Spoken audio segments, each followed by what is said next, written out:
Okay, if you're retrofitting a W205, unlike most others, I've got an extra module down the bottom, which you really can't see, but essentially it's like a double din. So that prevents any type of module being fitted down the back there for CarPlay, like this one here. I have tried it down the back, I've tried it underneath here. There's just not enough space anywhere.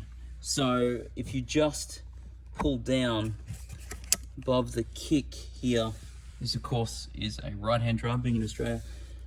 Put a light up, you can see that you can actually get across. So I'm going to put the module in here. There's a space, which I will just try to show you here through this gap. There's space in here, which is separate to your glove compartment, and you'll have enough space for your module. Plus, the most important thing is that these cables are not that long, so they're just going to sit across here. And then for your wireless adapter, for your CarPlay adapter, there's enough space for it to sit either behind or down in this tray here.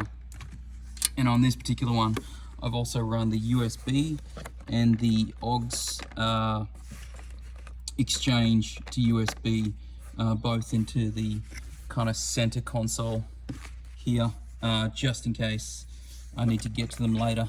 It's really easy if I do that. And if you've never done this before, running cables obviously in a tight space, you can do it a couple of ways. One is a coat hanger. Just insert the coat hanger up, use a light to guide it. Otherwise, if you've got a cable, so I had a spare cable here, I just ran it into the back, and then I'm going to tape these guys on, and I'll just pull that cable back through, and that will allow me to run these cables in the most direct path possible.